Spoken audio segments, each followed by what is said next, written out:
started Grafton Digital in 2018, and myself, Dara Jordan and Jack McKenna founded it on the mission of giving our digital expertise as young guys. We were a trio. One of us offered web development, one of us offered social media, and someone was really good with content. So we packaged it together, went to local businesses and started building a business. I started treating the company funds as like my, every dollar going out is like a minute of my life going out. Like I started taking it so personal. I think the advice was actually to fire half the team. We had to let go 8 people overnight. Yeah, which isn't easy. It's not easy. What's up, everybody? Gareth Flower here. Today we have a great special guest, Erik Jentetics. He's the CEO and founder of Grafton Digital. I wanted to bring Erik on, as he's in New York, but also I've been helping advise Erik over the last few years and his business Grafton Digital, and I've seen how quickly they've grown and under his great leadership. Well, and your mentorship. So it combines and we gel really well together. So thanks for having me on, and hello to the Gareth Flower audience. It's great to see you here in New York. This is your hometown, home city. Absolutely. Well, home city is always Longford. Yeah. Back in Ireland. But, big throwback. But Erik, just to jump straight in, can you tell everyone about Grafton Digital? Absolutely. We started Grafton Digital in 2018. Myself, Dara Jordan and Jack McKenna founded it on the mission of giving our digital expertise as young guys. We were a trio. One of us offered web development, one of us offered social media, and someone was really good with content. So we packaged it together, went to local businesses and started building a business. Come 2020, I met you and you've put us onto a different trajectory. You've had a podcast with Dara. I remember we've presented our business to you on a whiteboard, and within 60 seconds you have taken it apart, put new bits in there, and you said, guys, if you can execute this, you're going to be in a great spot. Come a week later, we have started executing everything, and you were like, this is really interesting. I like that you guys doubled down on web development, software development. Like you've been in software for years. Yeah. So you were able to give us that guidance towards that this is where the future is going. Obviously AI is taking over now, and many companies are implementing digital transformation as part of their strategy come 2025, 2026. So and that really was, I mean, from my point of view, you know, you were a bunch of young guys really trying to build something, and I recognized a lot of my early journey with you, but I think the differential from you for you versus so many other entrepreneurs is that when I gave the advice, you actually took the advice and actually actioned it quickly. And I think the advice was actually to fire half the team.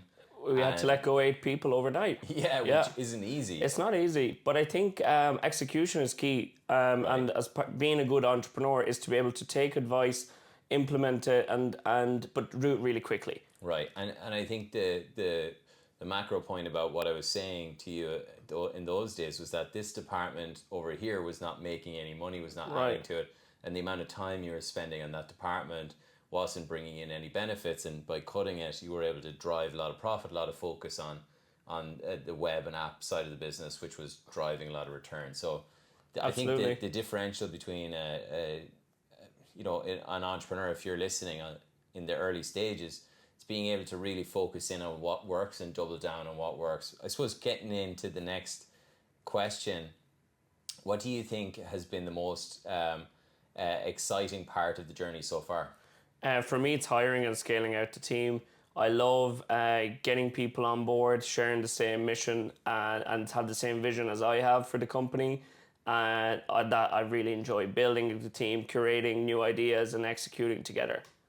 Love it. Yeah, absolutely. So like I would actually echo that. One of my favorite things is just to, when I get a rock star in the business and just see how much extra value they bring. The energy, the perspective, the experience, and you can just see them take ownership of a certain department or apply a certain skill set that they're really good at, and it just like rocket fuels growth in that department. That's like one thing I love. Right. And Erik, Grafton I've seen scale not just across Ireland but also into the UK and now into the US. What do you think has been the reason for that scale into the US, and like how big is this market? Well, I think the US is a massive market. The opportunity presents itself to us at the moment just purely with our Irish-American partnerships that we've forged over the last few years. And for those partnerships to be able to rely on us to deliver, like an Irish company delivering great products and services for US companies who are primarily Irish owned, was a great like start for us. And we were able to see like about like 2 years, 2021 is when we expanded over here. You've pushed us to come over to New York when you were expanding.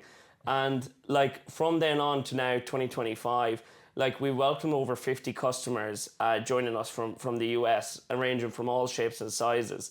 And like what excites me now is for us to forge really strong partnerships to continue our growth and to share the Grafton quality.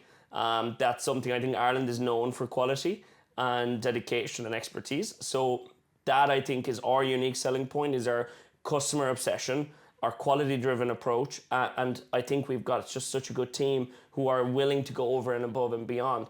Whereas I think other companies are really looking at growth in terms of numbers and accountancy. We look at it as long-term investment into our customers and the relationships we forge. So like I'm really ambitious to grow to a multi-million-dollar company over the coming years, as we've already like made real like headway in Ireland. Yeah. How many people do you employ at the moment? 20 people. 20 people. And 20 people at such a young age. Like I've been there, my first business, Krüst Bakery, we had 50 people when I was 25, and I remember the chaos of it. How do you get any sleep? I started trusting. It's like if you're hiring somebody, in my opinion, you're going to have to put that trust in them to operate without you.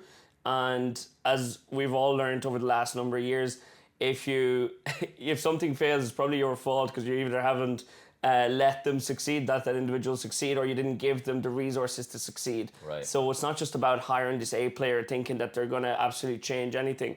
You need to build your team and systems with the vision in mind that it needs to operate without you there. Right. So obviously I think we've all had sleepless nights as founders, getting that stinky customer response or something not going right.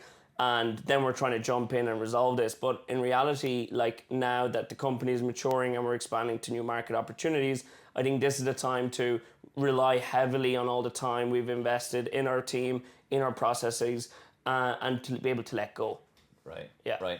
What, if you could tell, the audience, what has been maybe touch on some of the darker days of being an entrepreneur? Because I think many people glorify. Oh, absolutely. If you could tell people, maybe, if you don't mind, one of the darker days and how you got past it. In like 2019, 2020, I've had a severe burnout, and kind of stress started hitting in. And it was down to like, I didn't go to university. So I started comparing myself to my friends who have gone to university at that point. They're 3 years in, they got jobs, they started getting, good money. And then I was getting pressure points by questions of like, hey, Eric, how's your business doing? And I think as business owners, we stay very positive regularly, even in the darkest of times. I think that's a skill we have, is delusion. Right. And like, I let it all get to me, and I started comparing myself to others. Right. And that meant that I went into like a really dark headspace. I started treating the company funds as like my every dollar going out is like a minute of my life going out. Like I started taking it so personal. And it actually got to a point where I crashed, the curtains closed, and I was like, oh, I can't do this anymore. I was very lucky because I had a co-founder, Dara, who was able to bring me through those darker times and said, Eric, just like, we're going to get through this. This is what we're going to do. He actually showed real leadership and strength in bringing me out of that, and we've made it work. And I think over time, as an entrepreneur, you learn if things are not looking great, everything works out and everything corrects itself, just like the US markets at the moment. It'll all work out. Absolutely. Well, I think that's a great place to end it up. Well, thanks a million, Eric, for jumping in. If you like what you heard, please like and subscribe for more founder journeys.